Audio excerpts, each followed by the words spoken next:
el tema del día es el proceso del crecimiento. Muchas veces al Señor lo que más le interesa son que vivamos los procesos, ¿no? Los procesos son importantísimos. Cuando al Señor no le interesa un proceso, hace un milagro, ¿no? Y eso lo tenemos experimentado en nuestra vida. Cuando no le interesa que vivamos el proceso, Él resuelve. Pero normalmente lo que le suele interesar es que vivamos los procesos. Entonces, pues, ese es el tema del día, de lo que vamos a hablar. Va a haber una ponencia estrella con una mesa de obispos liderada por Alex Rosal. Aplausos, súper mega aplausos. O sea, esto no se ve todos los días. Bueno, pues sin más tardar, voy a presentar a la persona, Alex Rosal, a la persona que va a llevar esta mesa redonda de obispos. Alex está casado con Cristina, grandísima amiga. Tienen 3 hijos, es periodista y editor. Es director del portal Religión en Libertad y preside la Fundación Nueva Evangelización para el siglo XXI. Durante casi una década trabajó como editor para la editorial Planeta, ha fundado varias revistas. Actualmente preside el Grupo Libres de Comunicación, que engloba 3 editoriales: Libros Libres, Buenas Letras y Voz de Papel. Ha publicado recientemente, y lo que recomiendo mucho, el libro Despierta y combate a los bárbaros que arruinan tu vida. De verdad, recomendadísimo el libro. Pondrá sobre la mesa los temas de discipulado, liderazgo y comunidad desde la perspectiva de los obispos y explorará la tarea de renovación de la pastoral de sus diócesis y de la Iglesia en general a la que se enfrentan hoy. Sin más dilación, bienvenidos todos y adelante. A disfrutar. Tenemos un lujo tener aquí a 3 pastores que han hecho un gran esfuerzo por venir. Ya sabéis todos que la vida de un obispo en pleno siglo XXI no es la mejor vida que podíamos pensar, ¿no? A lo mejor en la antigüedad sí, pero ahora mismo no.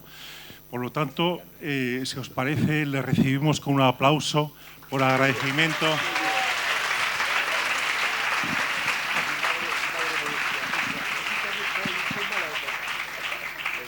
Han hecho un gran esfuerzo los 3 por venir y por eso se les agradece. Bueno, el 99% de los periodistas del mundo mundial, incluidos los vaticanólogos y los añastrólogos, y Pablo Ginés, que está aquí, que es su director de Religión y Libertad, puede dar fe, si tienen enfrente a un obispo para hacerle una entrevista, casi con toda seguridad lo que le van a preguntar siempre es sobre las consecuencias de la fe, sobre la moral. ¿Qué pasa con las monjas de Lerma, la Agenda 2030, la bendición de parejas entre personas del mismo sexo, el preservativo, etcétera, etcétera? Pero nunca sobre lo importante en la vida del cristiano, que es la fe. Hablamos siempre, los periodistas en general, sobre la vasija que contiene el depósito de la fe, si está resquebrajada, si es bonita, si es fea, pero casi nunca hablamos de lo que contiene esa vasija que es la fe.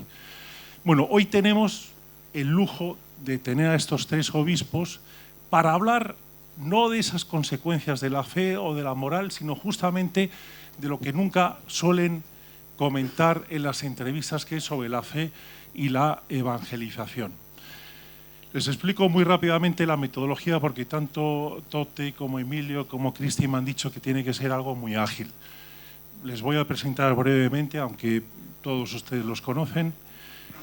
Y la metodología de funcionamiento va a ser preguntas, muchas preguntas, pero con una respuesta contenida, podríamos decir, para provocar que haya más preguntas. Yo solo voy a preguntar posiblemente 2 o 3 preguntas y les voy a animar a todos vosotros a que preguntéis, a que vayáis pensando una pregunta siempre en la dinámica de la fe y la evangelización. La moral lo dejamos para otro momento. Para eso, una vez que termine de preguntarles, Emilio o Tote o Cristi se van a acercar con el micrófono, pero les voy a pedir que sean muy rigurosos y muy disciplinados a la hora de preguntar. Les voy a pedir que simplemente digan su nombre, a quién va dirigida la pregunta, si a los 3 obispos o a uno de ellos, y la pregunta prácticamente formulada en 15-20 segundos. Ustedes saben, vosotros sabéis que todos tenemos una tendencia a soltar nuestro ladrillo, nuestra ponencia. pero hoy no toca. Hoy toca que, ya que estos tres pastores han hecho el esfuerzo de venir aquí, que les podamos sonsacar, que podamos exprimirles al máximo y, por lo tanto, que el protagonismo lo tengan ellos. Bueno, ya dejando claro esas premisas, decir el nombre, decir a quién va dirigida la pregunta y la pregunta en apenas 15 segundos. Les voy a presentar brevemente el obispo Zornoza, que en su momento fue obispo auxiliar de Getafe, ahora mismo es titular de la diócesis de Cádiz-Ceuta, y podríamos decir que fue el primer obispo en apostar por el primer anuncio en Getafe. Fue el primero que invitó con los cursos Alfa y otras realidades, y en ese sentido hay que agradecerle que tuviera la valentía, la osadía de apostar por lo que ahora está muy, podríamos decir, ya muy asentado. Monseñor Munía, don José Ignacio, todos ustedes lo conocen, es quizás el obispo más mediático en las redes, en los medios. Su programa de Radio María es el más escuchado, sin duda alguna, no solo en España, sino también en muchos países del mundo. Y él ya en San Sebastián, pero especialmente en Alicante, ha apostado de lleno por esta dinámica de la nueva evangelización. Recuerdo, si mal no recuerdo, en enero organizó la primera feria de evangelización en Alicante, que la expectativa de asistencia era de apenas 1000 personas. Poca ambición tenía sus vicarios episcopales. Al final fueron 11.000 personas, lo cual provocó una auténtica conmoción en la sociedad, en los medios de comunicación, porque nadie se explicaba cómo podía haber tanta gente interesada en la nueva evangelización. Y por último está Monseñor Elizalde, obispo de Vitoria, y también uno de los obispos que desde el principio de su pontificado más se ha significado en favor de la nueva evangelización. Él es el responsable de la Comisión de Primer Anuncio, de la Conferencia Episcopal y de la Comisión de Evangelización. Bueno, sin más, les voy a hacer una primera pregunta. Vayan pensando, porque prácticamente solo les voy a hacer dos preguntas aquí a los obispos. La primera pregunta, bueno, en este congreso, en este encuentro, hemos hablado mucho de la conversión pastoral, ¿no? La conversión pastoral personal y parroquial. Pero ustedes como obispos, cuando llegaron a sus diócesis, ¿cómo se plantearon esa conversión diocesana? ¿Qué vieron y cómo se plantearon cambiar las cosas para mejor? En el caso de la diócesis de Cádiz y Ceuta, que son dos diócesis, bueno, el planteamiento primero es darse cuenta de la realidad, y coincidió con el final, o poco después, el final del Sínodo de la Evangelización, la venida del Papa Francisco con Evangelii Gaudium y su programación, y pues yo vi que había muchos intentos en hacer diócesis misioneras o escuelas de evangelización. Yo pensé que no hay misión sin misionero. Entonces yo empecé a hacer escuelas de evangelización, no, evangelizadores. Es decir, tener los que están capacitados, deseosos de evangelizar, y van buscando caminos, a veces a tientas y luego con un poquito más de claridad y de decisión, en comunión, por supuesto, para evitar el francotirador, y a partir de ahí, pues bueno, yo creo que esto ha sido una experiencia de la que han nacido pues experiencias de nuevos métodos que se han ido siguiendo, una renovación, el venir a las escuelas de evangelizador, a los encuentros de nueva evangelización cuando han existido, como estos otros encuentros, y ir contagiando esa enfermedad, ¿verdad?, de la pasión por evangelizar a todo el que se deje. Y a partir de ahí pues nace la respuesta. Bueno, pues la verdad es que creo que es muy importante lo que ha dicho Rafael, que un obispo cuando llega a un lugar lo primero es sube a un tren en marcha, o sube a un lugar en el que puede haber circunstancias muy distintas. Yo he sido obispo de Palencia, de San Sebastián y de Alicante, tres circunstancias, tres iglesias diocesanas muy distintas, muy distintas. Y, pues, por ejemplo, pues igual en San Sebastián me ha tocado dar primeros pasos de discernir, ¿no?, los nuevos momentos de evangelización, primeros pasos. He llegado a Alicante y me he encontrado una diócesis que estaba ya con una clave de nueva evangelización, que recuerdo que Tote, con mucha alegría por mi parte, pues en una ocasión dijo pues que los presbíteros de Orihuela Alicante eran de los que más habían asistido a los cursos de pastores gregis, etcétera. Hombre, es muy distinto, ¿no? Es muy distinto que te encuentres en una situación, en otra situación. Por lo tanto, creo que lo primero que hace un obispo es tomar contacto, ¿no? Tomar contacto con el lugar en el que está y discernir, bueno, desde esta situación en la que estamos, qué siguientes pasos podemos dar. Uno siempre tiene que partir de la realidad, ponerse delante del Señor y pedir, ilumíname los pasos por donde debo de caminar. Yo he vivido situaciones muy distintas en las diócesis en las que he estado, y también voy a decir una cosa, creo que hay hoy en día en España una comunión de bienes espirituales muy grande entre las diócesis. No sé si sois conscientes de ello. Hay una comunión de bienes muy grande. Yo solo experimenté en San Sebastián, y lo experimento también en Alicante. Madrid, por la configuración que tiene España, en la que Madrid está en el centro de la geografía, y muchos movimientos, asociaciones, realidades eclesiales tienen quizás en Madrid su lugar, pues, de nacimiento, de expansión.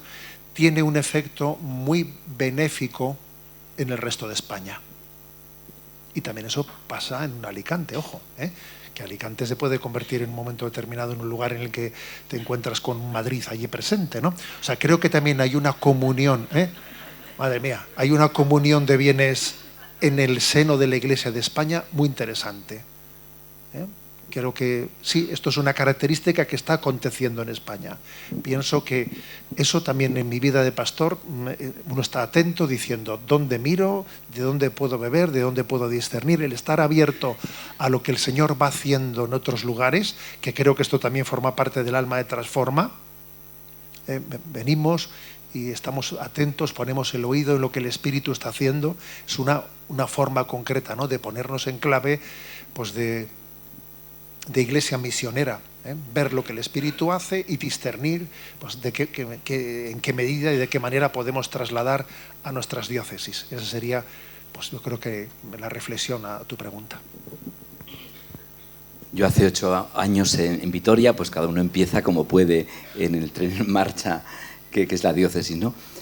Los obispos novatos tenemos que elegir al comienzo una comisión en la conferencia episcopal en la que trabajar también desde la diócesis. Yo elegí migraciones porque Vitoria tiene una sensibilidad social enorme en las comunidades, en las parroquias, incluso entre los jóvenes, y bueno, me parecía que desde ahí podía sintonizar con más facilidad en ese tren en marcha, ¿no? Y así ha sido.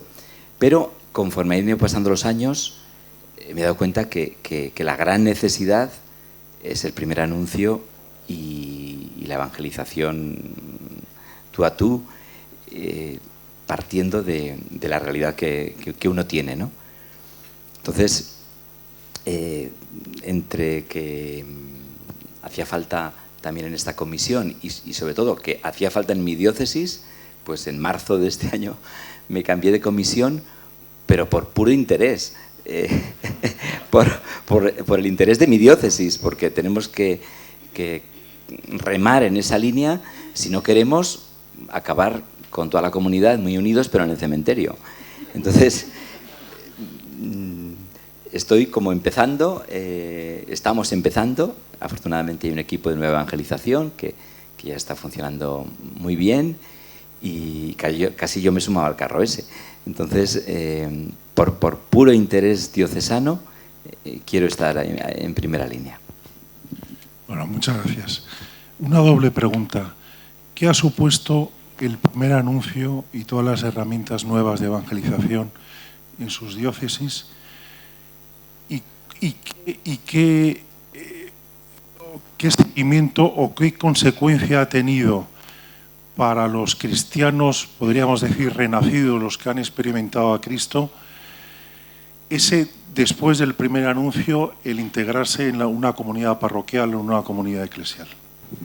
Pues yo creo que lentamente, porque no es una cosa automática, ni mucho menos, más bien lo contrario, son procesos, pero se abre una brecha muy fuerte de evangelización que es llamativa porque el primer anuncio, diríamos, es la propuesta, pero la respuesta del que acepta ese anuncio de la fe, pues es un seguimiento de Cristo. Es verdad que luego necesita una continuidad, una inserción en las comunidades que sean, en la vida parroquial, en algún movimiento, asociación, donde sea, ¿no?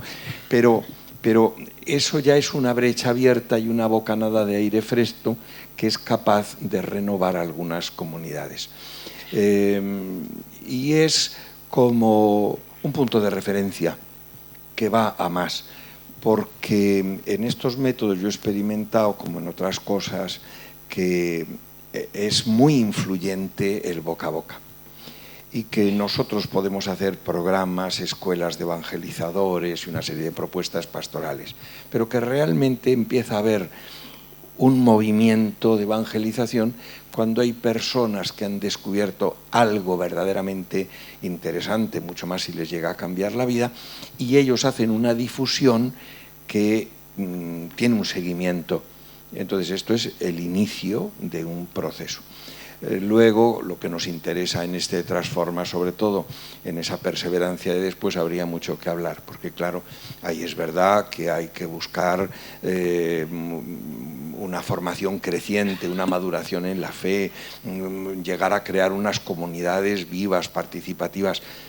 En algunos sitios existen sin que hayan seguido este proceso por el proceso natural de crecimiento de la vida cristiana. Quizá con otro estilo, sobre todo si es de personas ya que han tenido una formación antigua o con métodos muy tradicionales, pero sigue habiendo cristianos muy ejemplares y muy vivos. Entonces todo eso suma, aunque realmente el reto esté en que esto se convierta en procesos donde nosotros tengamos la visión de dónde queremos ir y se puedan establecer ayudas concretas para que esto pueda encontrarse en la mayoría de nuestras parroquias y comunidades. Bueno, yo subrayaría, ¿no?, que la llegada de estos primeros anuncios y su consolidación pues nos ha hecho ver el poder del Espíritu, que a veces nos falta esperanza, ¿no? Nos falta esperanza en que el Señor lo pueda hacer todo nuevo, que puede cambiar vidas, ¿no? Entonces nos hemos quedado perplejos diciendo, pero bueno, porque a veces afirmamos cosas en teoría, pero cuando las ves en la práctica, que hay muros que se mueven, dices, pero qué fuerza puede llegar a tener la conversión, ¿no? Os cuento que estaba yo hace pocas semanas en una comida así formada por alcaldes, empresarios, etcétera. Y entonces uno se me identificó como director de un instituto público y me dijo si yo podría ir a hacer una visita al instituto público, ¿no? Y encontrarme con los alumnos de bachillerato, tener un encuentro, una jornada de... Y yo, claro, le escuchaba y decía, ¿y este? Me dijo, es que he hecho el retiro de Maús. Y yo dije, madre mía, a ver, es que claro, que alguien haga un planteamiento como ese, que se atreva a lanzarle al obispo y dice, bueno, tú lo has pensado, ¿no? Si tú me dices, ven, yo lo dejo todo, Pero es que claro, yo dije, es que es impresionante, ¿no? Esos anuncios y que alguien acoja el anuncio y coja y dice, a ver, Dios me ha puesto aquí como director de este instituto y debe de ser por algo. Yo me lo voy a jugar, ¿no? Es que uno ve el poder del Espíritu y la frescura de la figura de Jesucristo cuando es acogida, ¿no?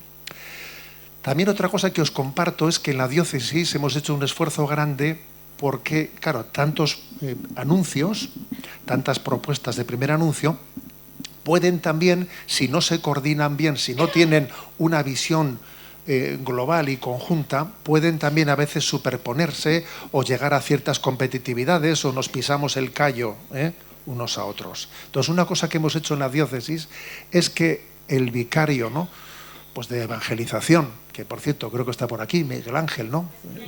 Ah, se fue ya. Bueno, pues Miguel Ángel, nuestro vicario de evangelización, a él le hemos dado el encargo de que tenga una capacidad de coordinación de todos los primeros anuncios.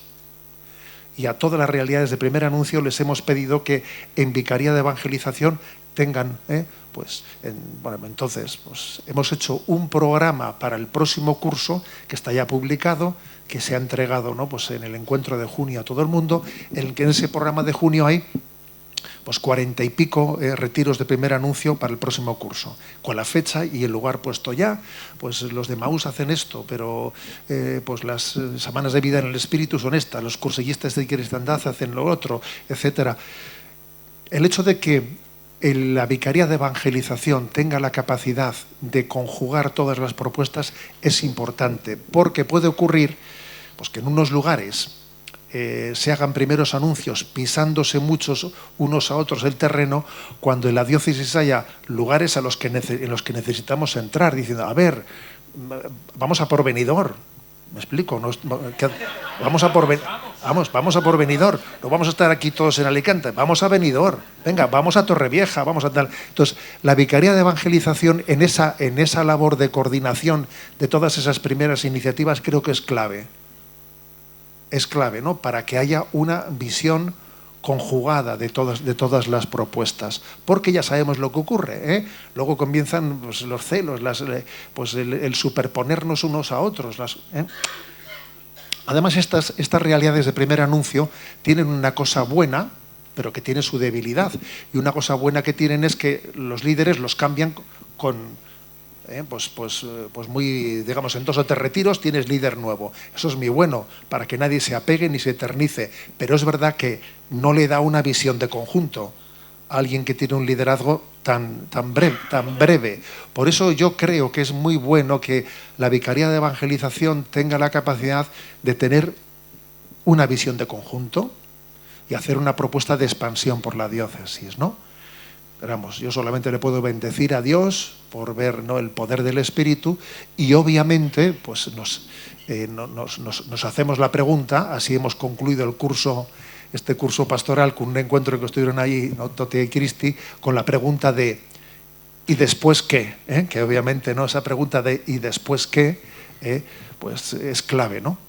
Pero ojo, no podría haber un después qué si no ha habido un primer encuentro con Cristo. Luego dejémonos de historias. El primer encuentro con Cristo no es una etapa a superar, sino es una etapa a mantener de continuo. Pues a mí no me sale más que envidia al oírle a don José Ignacio, porque efectivamente nosotros estamos en mantillas, ¿no? Entonces estamos empezando, no hay ni un peligro de que tengamos ni competencia.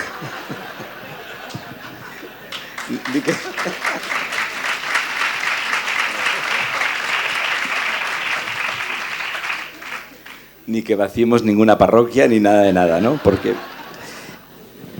se han hecho algunos retiros de Maús, yo he caminado en uno de ellos, el vicario general también, no por fiscalizar, sino como ayudas personales, como he hecho también hace 2 años un seminario de la vida en el espíritu, como doy ejercicios espirituales, etcétera.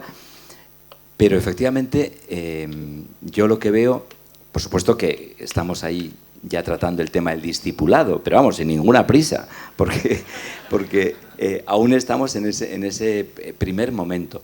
Yo lo que he visto es que sí que ha cambiado la vida de los que van participando en estas cosas, que se ha abierto una esperanza que no había, y que en los momentos, yo he hablado pues, con el delegado de catequesis, por ejemplo, y primer anuncio en Vitoria, en un momento bajo de ambos, y le decía, bueno, pero sí, aquí lo que importa es que descubrimos que hay futuro, que es difícil poner patas a esto, que hay muchísimas resistencias. Bueno, da igual, pero hay futuro, o sea, hemos salvado la depresión personal. Entonces, desde ahí, todo lo que sea es ganar y avanzar. Entonces, pues una alegría muy grande. Y junto a eso, el tema del ánimo, junto a eso, la incidencia vocacional. O sea, tenemos que trabajar en un efecto multiplicador en el tema de las vocaciones.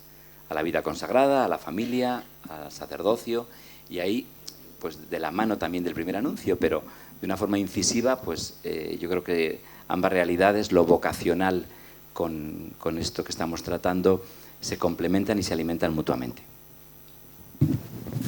Bueno, muchas gracias. Y ahora les voy a pasar el testigo a ustedes. Sean buenos. Lo que hemos dicho al principio, el nombre, a quién va dirigida la pregunta y de forma muy sintética y ágil la misma pregunta.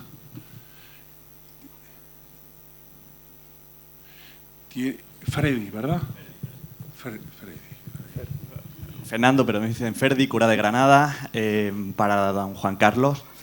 Yo hice, con un año de cura, en el 2017, hice el retiro de Emaús. Después, cuando se lo dije a mi obispo, el que me ordenó, pues no me miró así con buen ojo, ¿vale? No voy a decir así lo que pasó, pero no me miró con buen ojo. El año pasado, el actual obispo así de Granada, pues me comentó que en la misa de final del retiro de Emaús, allí con los hombres, todas las rosas, se asustó un poquillo, ¿verdad? Y entonces yo, ante esa reacción, pues, como yo quería, como quería hacer el curso de Pastor Egregui, me lo callé y me he venido al curso de Pastor Egregui sin decir solo a mi obispo. Digo, vaya que me diga aquí que... Yo veo un poquitito de que a veces los obispos, los que me he encontrado así cercanos, toleran los primeros anuncios más que promoverlos, ¿no? Entonces, ¿qué puedo hacer yo? ¿Qué podemos hacer nosotros también para la conversión pastoral y de mentalidad en los obispos? Muchas gracias.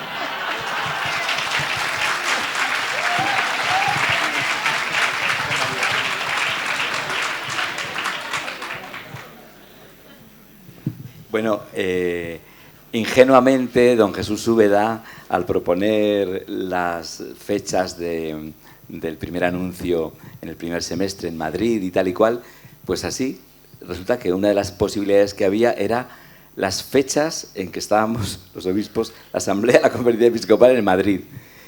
Creo que fue, no sé si fue ingenuidad, pero bueno, sirvió entre las fechas posibles para elegir esa, de manera que los obispos pudiéramos dentro de las actividades de la Conferencia Episcopal, de la Asamblea esa semana, pudiéramos asistir en determinados actos de primer anuncio, o incluso tener alguna sesión dedicada exclusivamente a esto ahí en el encuentro de primer anuncio. Entonces, es lógico, pues, como cierta desconfianza de los métodos, ¿no? Bueno, porque el método tiene sentido si efectivamente hay continuidad, si está en comunión, etcétera, etcétera. Pero bueno, eso se vence en la cercanía, en la relación, en el fruto.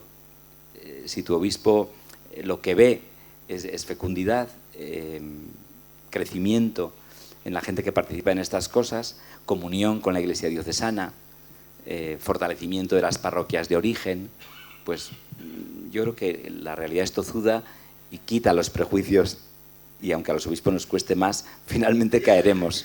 O sea que no hay dificultad, es el tiempo, es la perseverancia, ¿no? Muchas gracias. Otra pregunta. Buenos días, mi nombre es Víctor Manuel. Mi pregunta va dirigida a Monseñor José Ignacio Munilla. Es en relación a si no tiene la sensación que en algún momento quizá un cierto escepticismo de sacerdotes puedan ser la mayor dificultad para la transformación de las parroquias.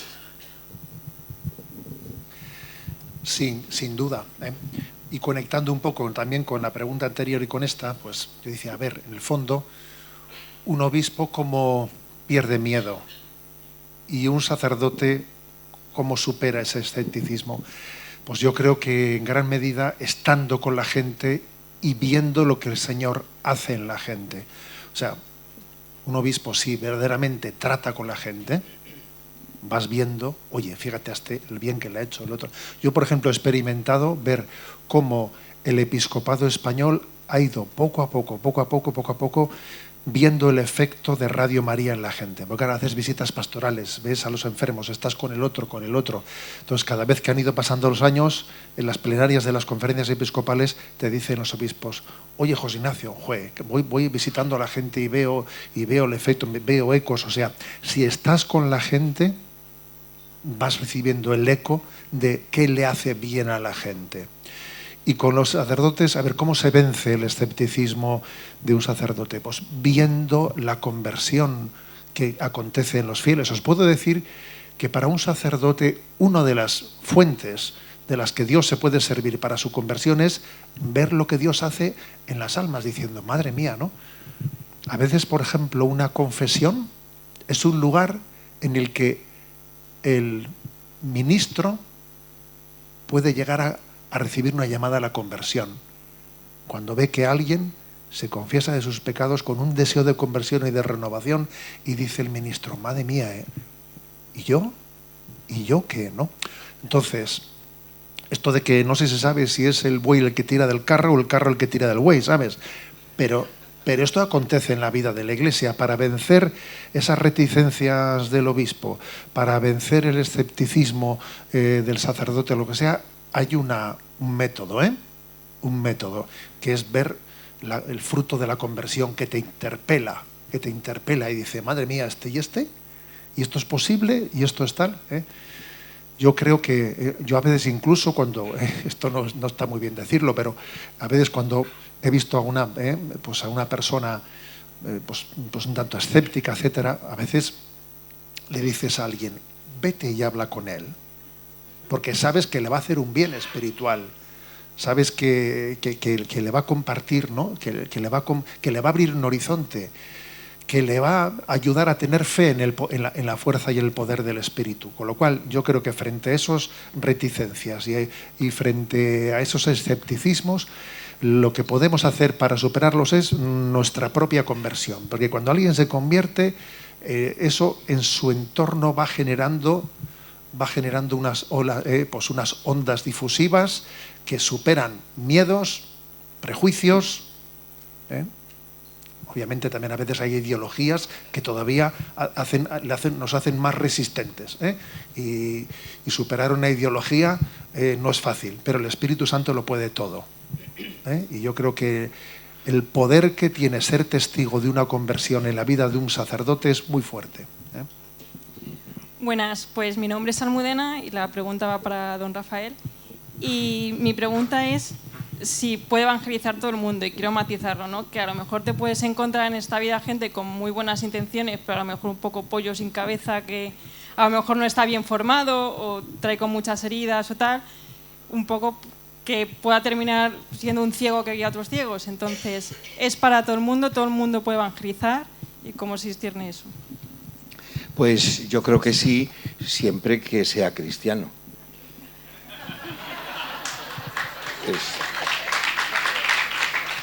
Es decir, estamos hablando de gente, la transmisión de la fe, la primera condición es vivirla. Entonces, yo creo que a veces hacemos generalizaciones donde todo el mundo se siente no interpelado, sino sencillamente incluido, pero no es cierto. Incluso no me gusta la palabra, pero no encuentro otra mejor ahora, los profesionales, vamos a llamar entre comillas, de la fe o de la catequesis o de la vida de la Iglesia, damos por supuesto muchas veces que estamos haciendo el primer anuncio o anunciando el Evangelio, y pasan días, semanas, catequesis, reuniones, y no se nombra a Jesucristo. Y nadie expresa el amor a Cristo, que tiene que ser el inicio, lo primero, aunque uno no sepa nada más ni tenga ninguna formación de nada. ¿Cómo han comunicado los cristianos la fe? Pero desde la Iglesia más primitiva, en medio de un mundo muchísimo más refractario y muchísimo más pagano que el nuestro, pues no tendrían a lo mejor mucha claridad sobre el primer anuncio o lo que fuera. Ahora tenían clarísimo que Jesucristo les había redimido, les había perdonado los pecados, y ellos eran fieles al Evangelio que habían recibido. Esa persona puede evangelizar. Después, hay quien está interesado en la evangelización, como los que vivimos este despertar de los nuevos métodos y nos interesamos por ellos, que diríamos buscamos unas formas organizadas. Y esas formas organizadas, pues claro, todo el mundo no vale para todo ni está en el lugar para dar catequesis, por ejemplo. El otro día una señora muy disgustada fue a verme a la catedral llorando porque mi párroco me ha echado de catequista. Pero hombre, ¿cómo es esto? Yo que llevo 50 años de catequista, a ver, ¿por qué? Y yo modestamente le dije, pues a lo mejor porque llevas 50 años. Que tiene todo el mérito del mundo, pero han cambiado los niños, ha cambiado la catequesis, ha cambiado el lenguaje, la forma de entenderse, es evidente. Y esto me da pie a una cosa que también es muy importante en la evangelización.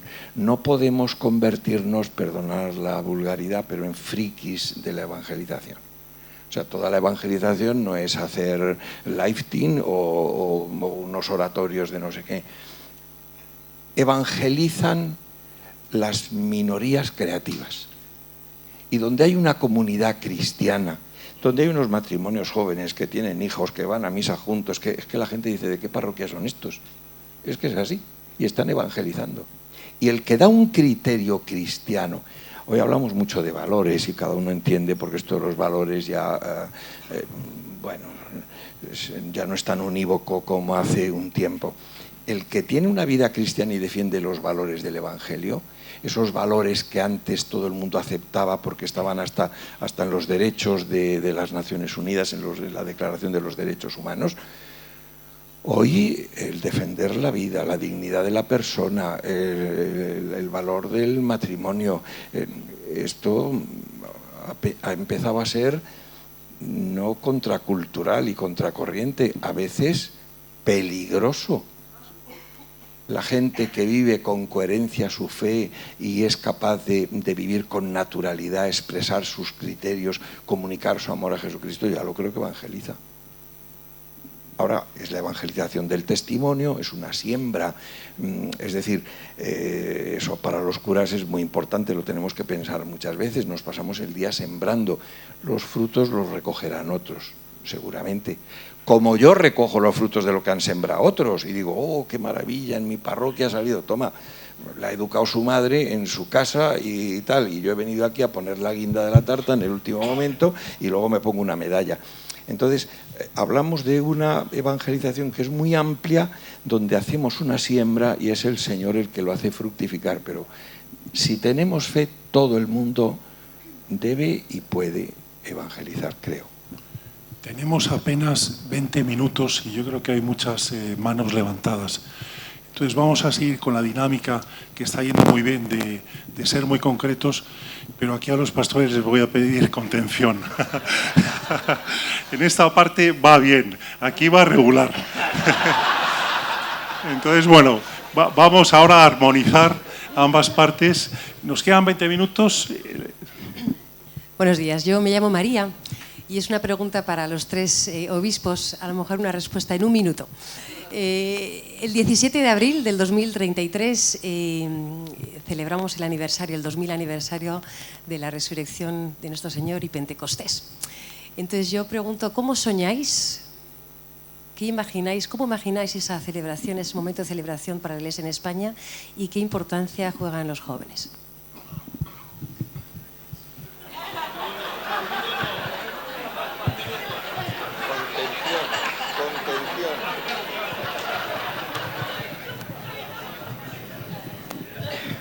A ver, voy a ser muy contenido, ¿eh? Una gran oportunidad para centrar el anuncio de Jesús en lo sustancial, que es en la redención, Porque a veces tenemos que decir que la figura de Jesús pues, ha sido presentada pues, cogiendo el rábano por las hojas, pues fijándonos en Jesús, pues meramente en sus parábolas, un maestro de la sabiduría. A ver, un momento, hemos cambiado la cristología por una jesusología. Entonces, el aniversario de la redención es centrarnos en el mensaje cristológico. Él es mi redentor, Yo he sido redimido por la muerte y resurrección de Jesucristo. Creo que es una gran oportunidad de centrar bien nuestra fe y de purificarla también de ciertas presentaciones secularizadas que a veces se han hecho de la figura de Jesús, en las que se le ha empobrecido de lo que es lo esencial del Evangelio, que es el acontecimiento de la salvación. Una gran oportunidad para presentar lo nuclear del querigma. ¿Quieren comentar algo o pasamos? Bueno, como en el 25 vamos a celebrar el año jubilar también, acabamos en Vitoria de celebrar el de la Virgen de Estíbaliz y bueno, pues ha sido una eclosión, montones de personas que no se habían confesado hace muchísimo tiempo, es como otra vez la actualización de la salvación y con frescura y con sorpresa, pues muchas comunidades, muchas personas particulares han reemprendido el camino de la fe. Ha habido procesos de conversión preciosos que nos cuentan quien lleva en el santuario y contra todo pronóstico. A lo grande en el 33 porque será la Iglesia Universal.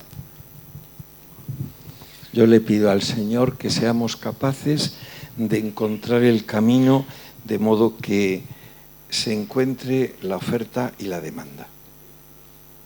Es decir, hay una demanda implícita, ayer lo hablaba con no sé quién, que me parece muy grande. Hoy la gente no te viene a la parroquia a pedir, por favor, padre, una reunión. No, pero tú te sientas a tomar un café, se te junta gente, empiezan a venir más y di, ¿por qué mañana no hablamos de no sé qué?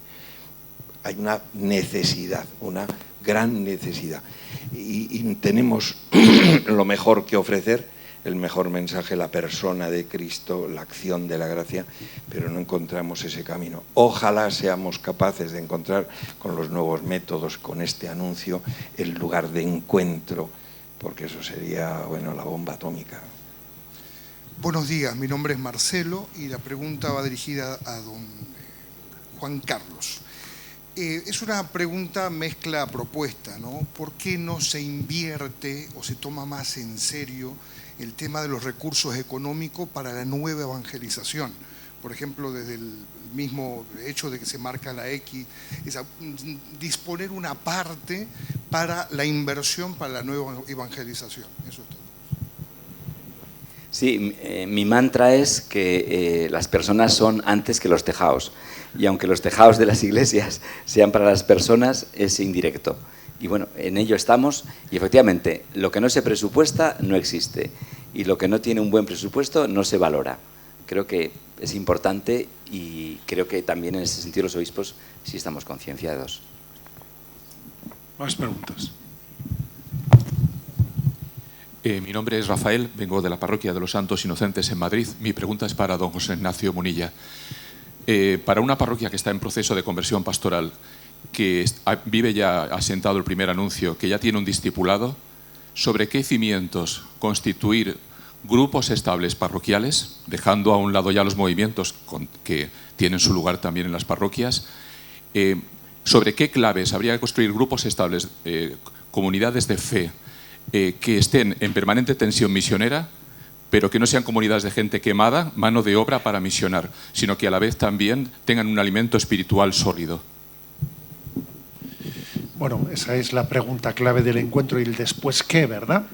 Bien, creo que tiene que haber una convivencia natural en una parroquia entre las espiritualidades, las distintas espiritualidades, que eso forma parte de la vida católica, forma parte de la Iglesia Católica en su historia, y una acción católica, también como una propuesta, digamos, hecha explícitamente desde la jerarquía católica, conjugando ambas cosas, sabiendo que nosotros no vamos a... porque también habrá fieles que no se sientan llamados a una espiritualidad determinada y concreta, con lo cual creo, ¿no?, que esa acción católica, esa propuesta de un itinerario de continuidad en nuestra vida debe de existir de una manera, digamos, naturalizada.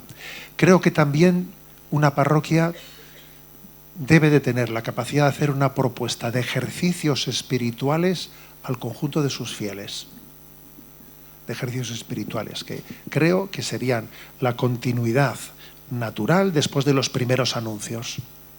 Los primeros anuncios, después de que uno los ha acogido, lo lógico es que para mí tengan la continuidad de los ejercicios espirituales, ¿no? Como el lugar en el que de una manera ya continua en nuestra vida tenemos nuestra renovación en el encuentro con Jesucristo. Y desde esos ejercicios espirituales que tengan una centralidad en la vida de la parroquia, habrá muchos discernimientos, porque hacer ejercicios espirituales es discernir por dónde nos quiere Dios, de qué manera nos integramos, qué podríamos aportar cada uno desde su carisma al conjunto del seno de la parroquia, clave.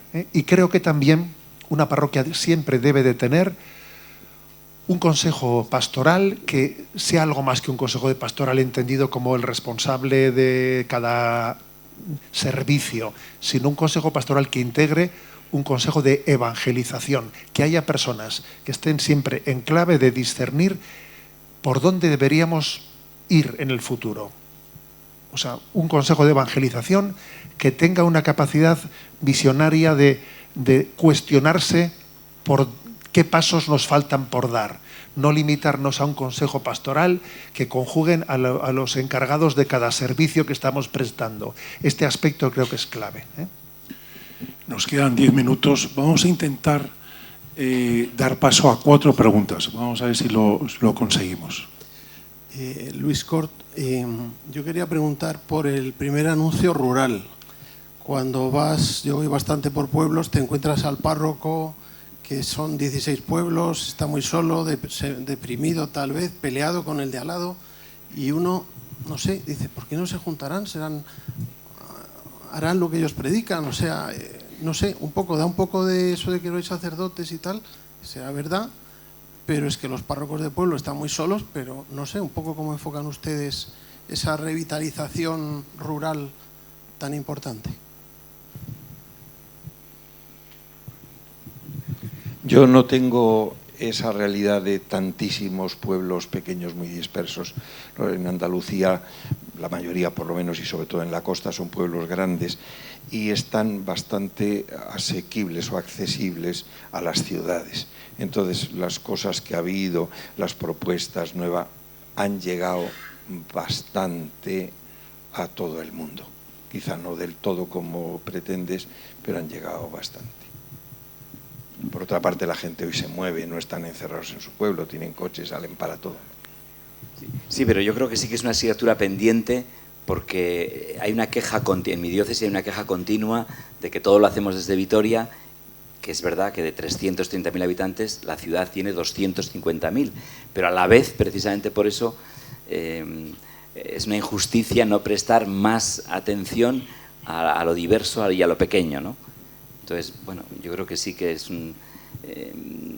nos parece que va a llegar más tarde, pero que tiene que ser precisamente una preferencia en la prioridad a la hora de los objetivos. Gracias. 3 últimas preguntas.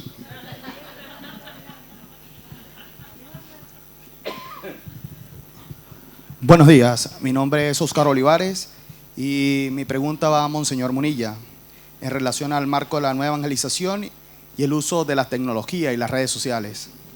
¿Existe un protocolo o medida que se esté implementando de prevención e intervención psicosocial para proteger a los sacerdotes que evangelizan digitalmente?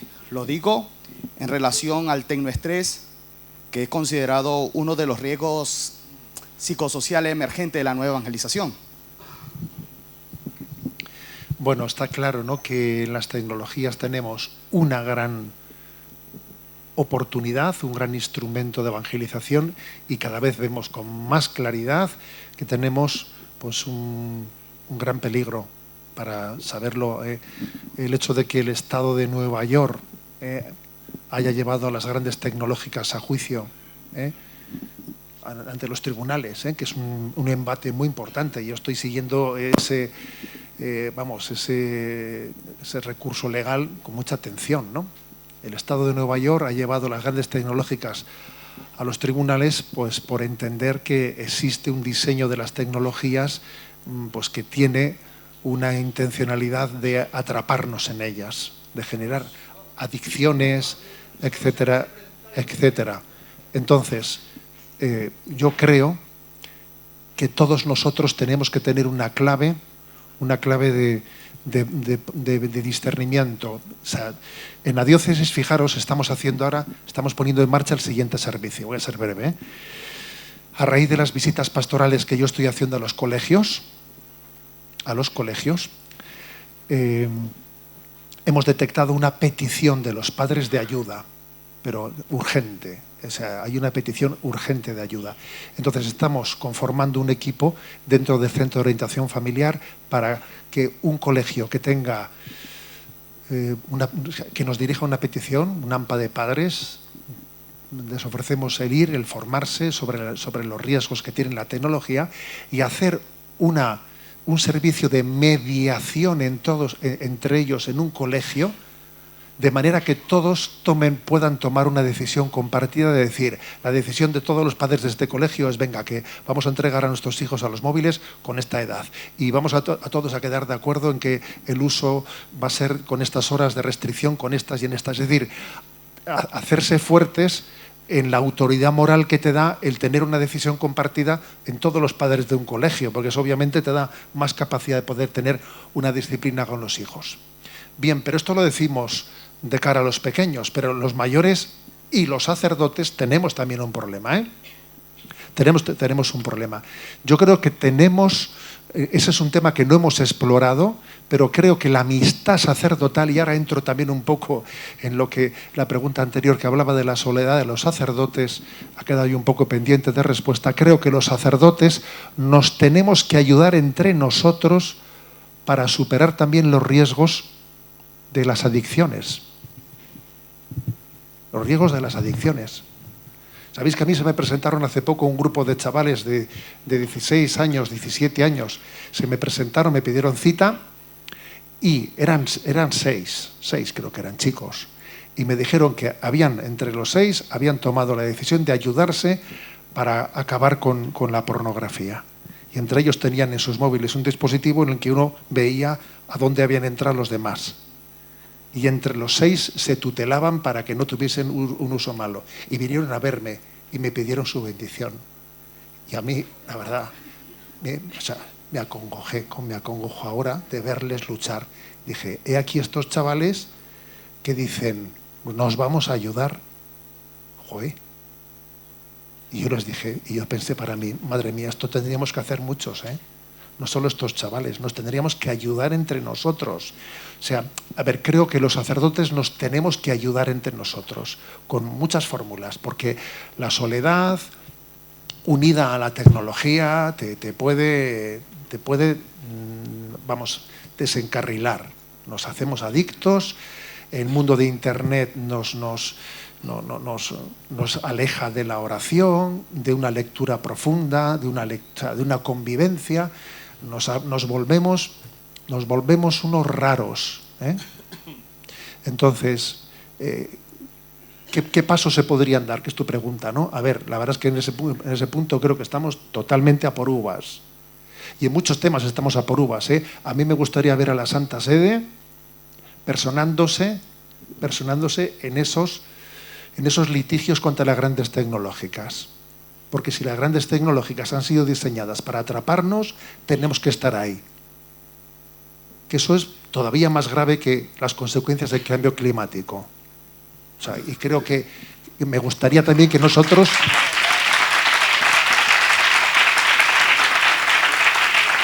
estuviésemos en primera línea en ese terreno. Y entre nosotros, como no tenemos la posibilidad de no utilizar las tecnologías, porque es que es imposible no utilizarlas, nos tenemos que ayudar. Como esos chavales que se me presentaron, que a mí me dejaron acongojado.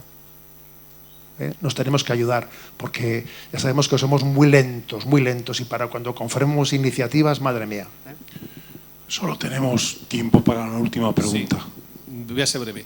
Me llamo Julio, soy de Jaén, delegado de Primer Anuncio y Catequesis de hace 2 años y también párroco de San Pedro Poveda, una parroquia de nueva creación, recién plantada, y nos hemos lanzado desde hace 10 años al Primer Anuncio con el método Alfa. Hemos ayudado a hacer Alfa a más de 500 personas muchas de las cuales están perseverando o intentando perseverar. Esto significa, si estamos hablando de primer anuncio, de un cambio de cultura, me refiero, la cultura ya no es cristiana, ya no transmite la fe, y también de una incapacidad de nuestras comunidades para evangelizar y atraer a esas personas. Por eso estamos empleando estos métodos de primer anuncio. El después que todos nos encontramos, ¿qué hacemos después con estas personas? Nos damos cuenta que volverlas a la parroquia se disgregan, se dispersan si no hay algo más. Es decir, esto nos pide un cambio de cultura en la parroquia. Entonces mi pregunta es, ¿no creen que tenemos muy pendiente un tema muy antiguo desde el concilio, que es la inculturación de la fe? Esa es la pregunta. ¿A quién la quiere responder?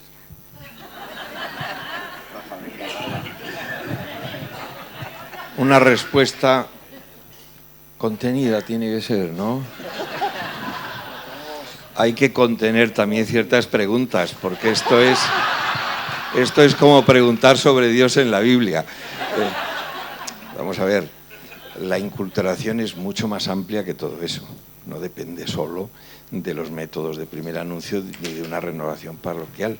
Se trata, San Juan Pablo II tuvo un magisterio precioso sobre esta relación fe-cultura, y él luchó toda su vida porque calara, hubiera un humus de realidades evangélicas, de criterios en una sociedad que se culturiza porque hay familias cristianas, porque los artistas, los cineastas o los escritores, no sé qué, son cristianos y proyectan la luz de Cristo en lo que hacen. Es decir, esto sí que nos vuelve a la primera casilla del, ¿cómo se llama eso?, del parchís o del Monopoly, que es el problema de la evangelización o de la nueva evangelización. ¿Por qué hace falta? Pues mire usted, porque el mundo se ha descristianizado. Es más, hoy lo que experimentamos es que ese árbol que daba unos frutos cristianos porque tenía unas raíces cristianas, en la medida en que se le priva de las raíces, deja de dar esos frutos.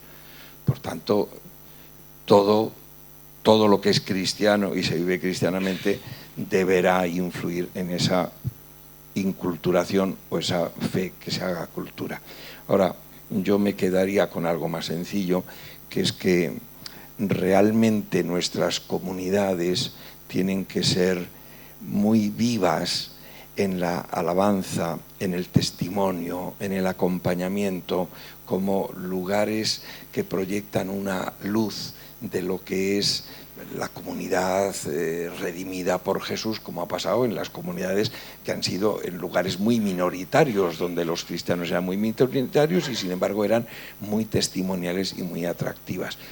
Los efectos culturales han tardado posiblemente mucho tiempo en venir, pero ellos sí que se sostenían, y tampoco todo el mundo puede hacer lo mismo, pero la comunidad tiene que ser comunidad.